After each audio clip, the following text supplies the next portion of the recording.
Hello and welcome to Mindscapes, our series of conversations with men and women whose ideas, vision and philosophy define our contemporary world. My guest today is one of India's most distinguished and prolific musicians, classical musicians. He comes from a distinguished lineage that goes back to the famous musician Tansen, a lineage that invented the instrument that he plays. I'm delighted to welcome Ustad Amjad Ali Khan. Welcome. You have been, your family, your tradition, you have children who play, have been deeply committed to the purity of music, of the musical form, of the associations that go with it. Yes. Why is the purity so important? Is there something intrinsic to being pure? To what degree does it change and evolve, and does change make it impure in some ways? I mean, this reminds me in 1960 when my father received Padma Vibhushan. He appealed to the President of India to look after the purity of Rag Darbari Kanada. So purity is really very important, and we are committed our life, we have surrendered ourselves to God, to the art, to the Sarod, and to the purity of our ancient ragas like Darbari, Malkos, Yaman, Bageshri, and we don't want to compromise. At the same time, I feel today that nobody in this world, or at least in our own country, nobody is bothered about the character of our music being ruined or spoiled. I mean, what we hear on All India Radio or television, there's nobody to see whether the music they are playing, even as a signature tune, it's not Indian music. What is what is it about music when it becomes spoiled? You use the word spoiled. You know, you have innovation, you have change, you have instrumentation. What is the point where you feel it's been corrupted? And what is legitimate change? I mean, you two have done compositions with the Hong Kong Philharmonic. Yeah. And so where is what is the balance? You know, as we discussed about the purity, like Rag Malkos is a pentatonic rag, it has 5 notes. And as a classical musician who has such rich legacy and the gurus and ancestors, so I cannot take liberty with Rag Malkos. Rag Malkos is like a human being, and with great reverence, with great respect, I even pray to Rag Malkos. I hope I'm able to portray your true picture and true self of Malkos. So this is the challenge, that I am only improvising within these 5 notes. So, da da ra ra ra ra. Da, ra, ra, ra, ra, ra. So technically there are only 5 notes. Then da, da, da, da.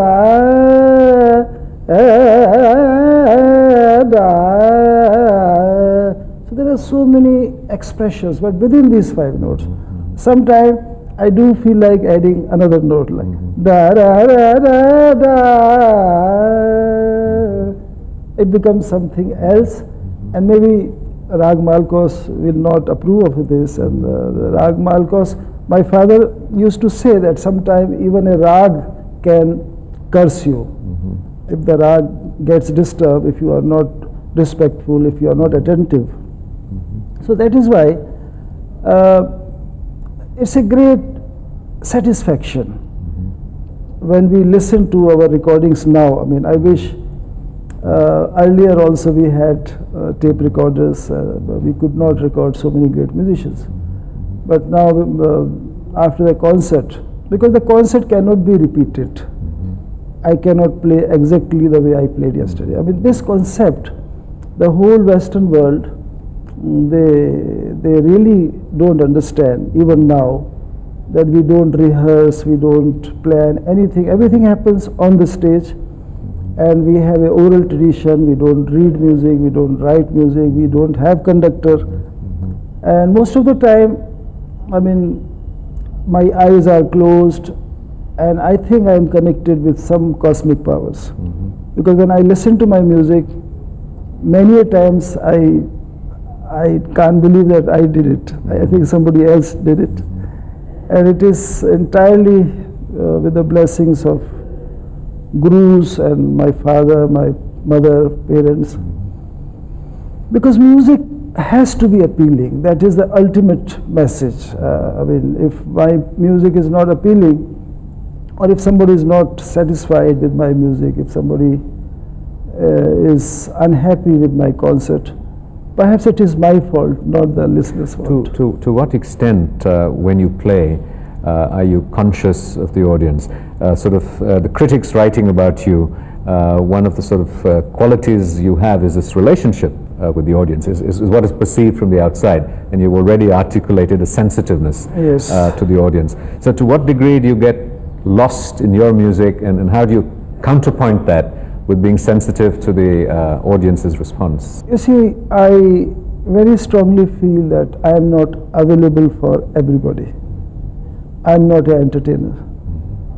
I only play for those who respect my tradition, my culture, my instrument, my way of expression. And I don't have very much, not much respect for music critics, because they have not been very faithful. They have not really reviewed the magic of a concerts. They always try to impose on the readers that how knowledgeable they are. If you are knowledgeable, then why don't you perform? Why don't you,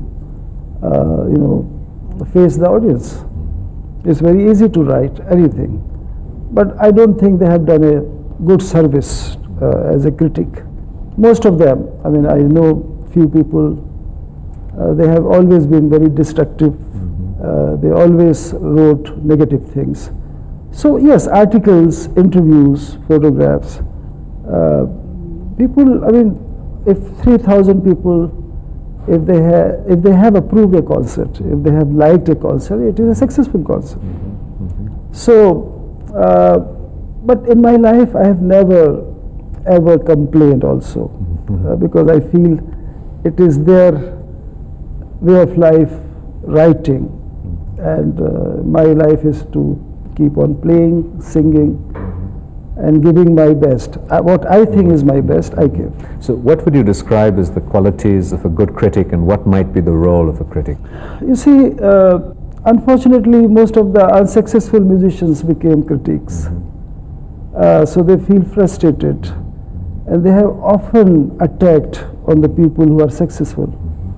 So it is very sad. I feel sad for them also.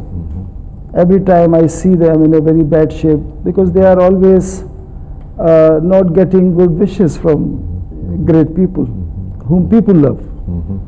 You see, love is the most important thing. You have mentioned a number of times this aspect of praying to God, of experiencing the cosmic powers when you play. Yes. You obviously feel this this profound relationship happening through your music. Yes.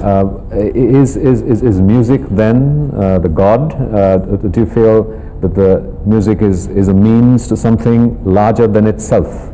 You see, in our tradition, there has been a old saying that Swar hi Ishwar hai. The sound is God. There is only two types of music in the world.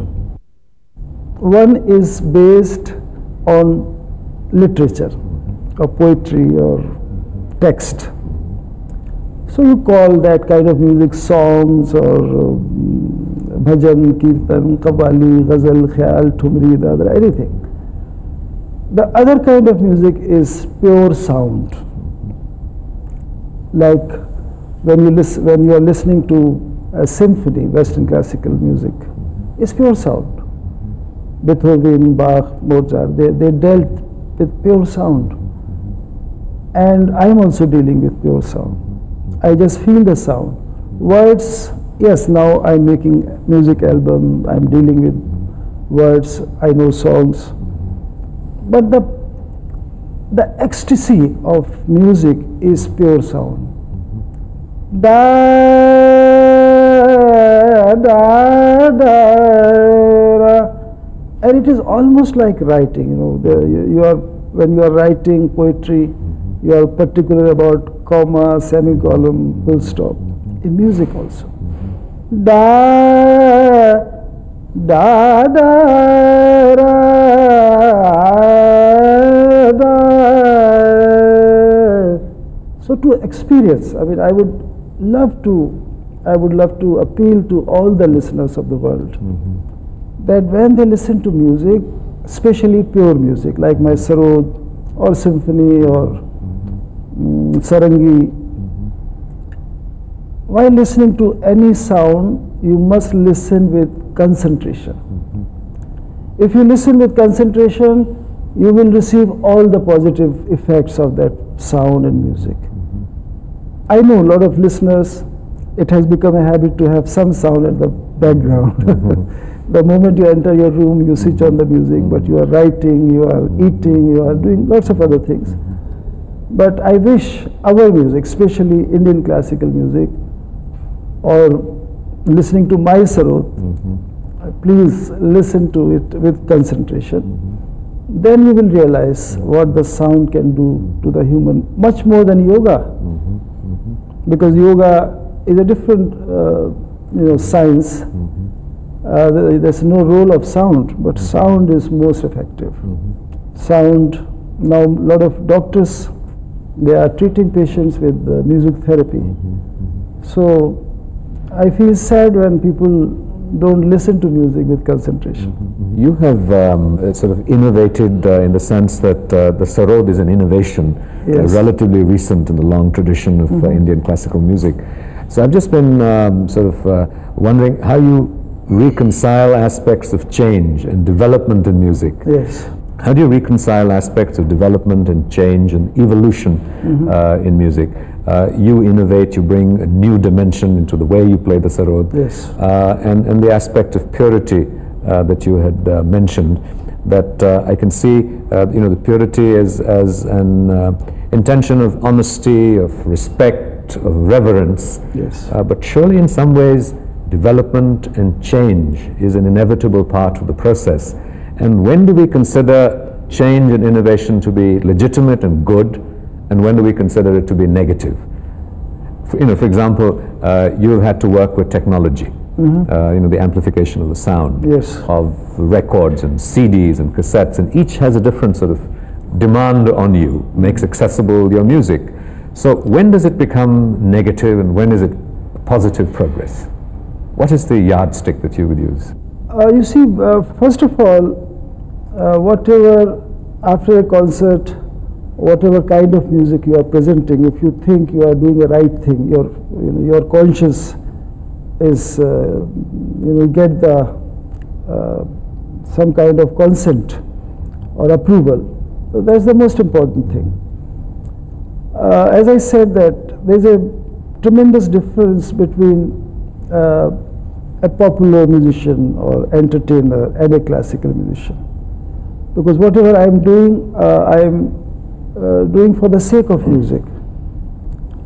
I am not worried about my livelihood, because when you give yourself to God, when you surrender yourself to music, 2 plus 2 is not always 4. It could be 0, and it has been 0 for a lot of musicians and artists.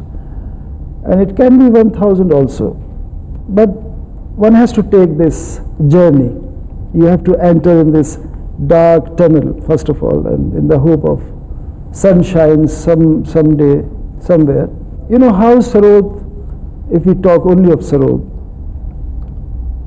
50 years back, what was the sound of Sarod? I mean, there have been great Sarod players, great musicians, and but there was some scientific problems, because my instrument has steel strings. It's made of teak wood. The belly is covered with a skin and the metal fingerboard. And I don't have frets like, sitar and guitar and mandolin. So it's very demanding, very challenging, very difficult. And it is also not played with the fingertip. I have to press the string with the edge of my nails and slide. So to bring out human voice, human expressions was most difficult. So this is what I used to discuss with my father. He used to get irritated sometimes. He would ask too many questions. I used to ask him, Sahab, Abba Sahab, why Sarod is not so expressive? Why we can't? He often said that because it's difficult, there's no frets, there's no bow, it's a pluck instrument, you can't bring out everything. So with his blessings, he showed me the way. I always wanted to sing through my instrument. All aspect of, in my school days, I even played come September on the Sarod, but it was challenging to play Vaishnav Janato. I never heard in my lifetime any Sarod player playing a Vaishnav Janato or Ram Dhun, Raghupati Raghav Raja Ram. I played on my Sarod because this was my passion, and this is, and still I am still struggling, I am still trying, and I mean, but by the grace of God, Sarod has become more expressive than before, and I would like to be more expressive and more appealing. Do you feel that your music has made you a better human being in terms of being a more moral human being, being a good human being in terms of your social relationships, and then the qualities that describe a good human being: compassionate, loving, generous? You see, this is very sad, you know, in this creative field. It's divine, it is, you talk of God and you talk of, you know, spirituality, but at the same time, if you analyze, it's a technical thing. It's a fine art. And by and large, we are very critical about each other.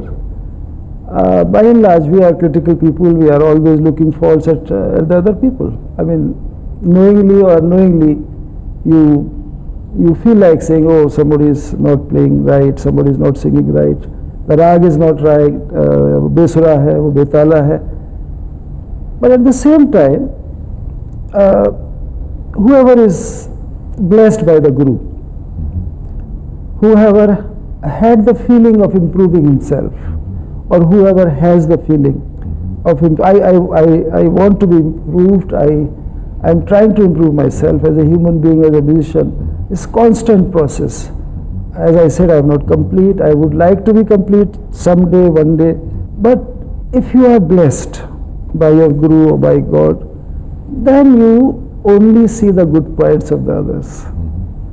If you are highly blessed, then only you see the contribution of others. Do you feel highly blessed? I am grateful to God. That used to be my homework, actually. Homework. My father, he used to mention few names, like Ustad Abdul Karim Khan Sahab, Ustad Fayaz Khan Sahab, Ustad Aladir Khan Sahab, and so many great. You know, he will ask me what was the subject, for which particular subject Ustad Abdul Karim Khan Sahab became so famous. What was his contribution? What was Ustad Fayaz Khan Sahab's contribution? So I used to, you know, listen to their records. I used to, you know, analyze and discuss, and I could tell him. I said, this is the way Abdul Karim Khan Sahab sang. This is the way Fayaz Khan Sahab sang. This is the way Banaras Thumri. So he used to give that kind of. So because of that, I really realized the good points of so many great, and there were great human beings also. What was it like having a father as a guru? You know, you have spoken very often of being blessed by the Guru, of the transmission of the Guru, and these are two very, very strong relationships: a father and a son, yes, and a Guru and a Shishya.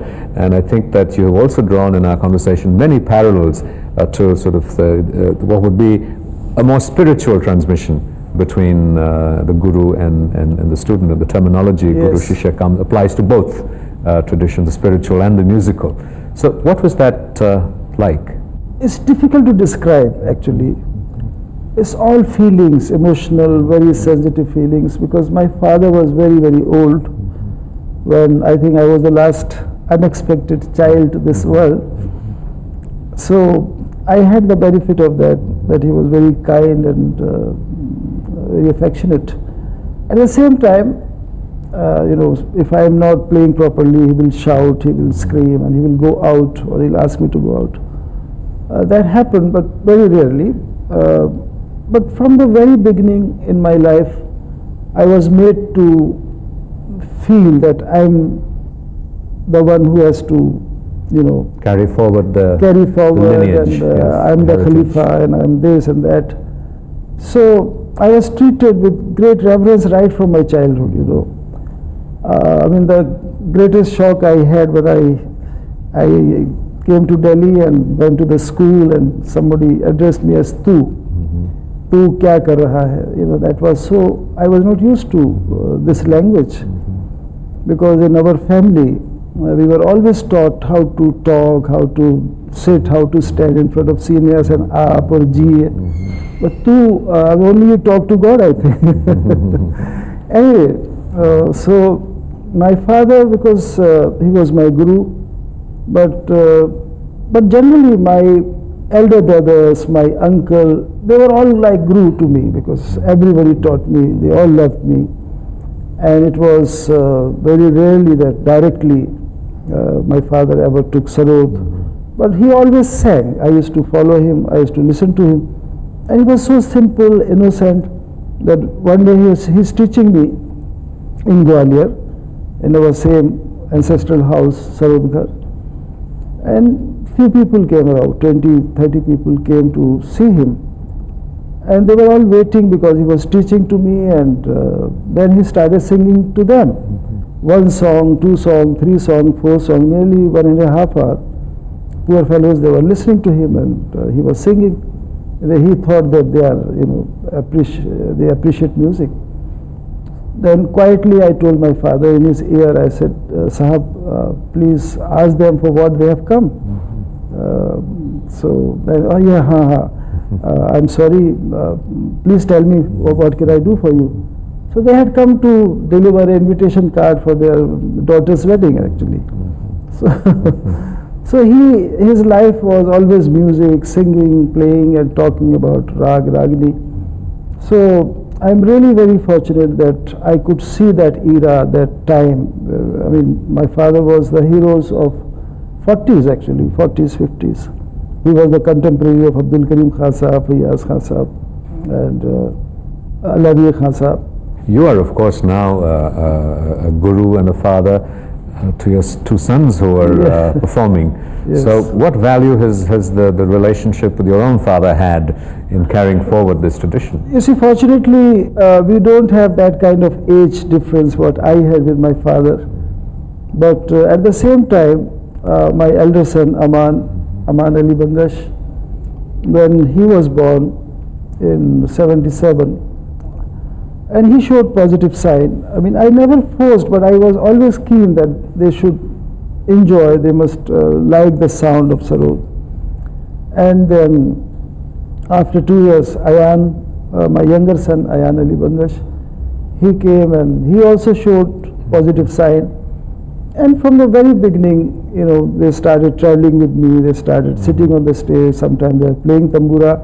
As I said, it's a way of life, and my wife, Subbalakshmi, has given a lot of time to them, and because she is an artist herself, and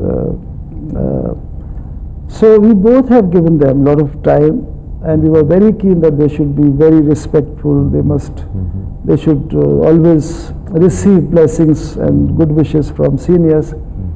So we tried to transmit and try to pass on this message that one day you should become the symbol of our etiquette, our culture, our tradition. But I think their time is even worse than what I had in my childhood. I mean, this electronic gadgets, electronic media, and it's a world of media. And the saddest part is nobody is bothered about musical character of India. What is music albums, what you are hearing on television. It may be Indians who are producing the programs, but they themselves, unfortunately, they don't know what they are presenting. I sense a great sense of despair that you seem to have about the decline of values, of culture, of our heritage, of the purity. You're still very young in terms of a musical lifespan. Yes. What sort of goals, dreams do you set yourself? Apart from your personal accomplishments, which are already considerable, as you said, you're deeply loved, India's most loved musician. You described, you felt. What goal, aspiration, dream is left for you? I feel that one day every Indian should be able to sing Sa Re Ga Ma Pa Dha Ni, because the sense of sound, as I said earlier, that it is much more than a medicine. It is much more than a yoga. Every note, every musical note is connected with our very important cell of our mind. Sa Re Ga Ma Pa Dha Ni Sa.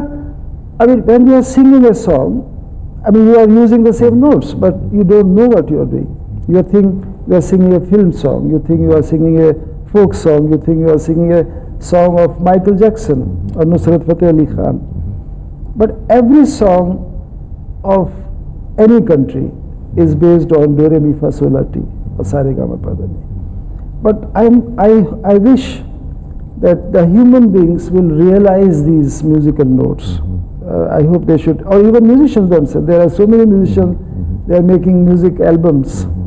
They are singing very well, but most of them, they don't know what musical notes they are using. Well, we shall be applauding this aspiration, and Ustad Amjad Ali Khan Sahab, thank you very much. This has been a great honor. Thank you. And a great privilege.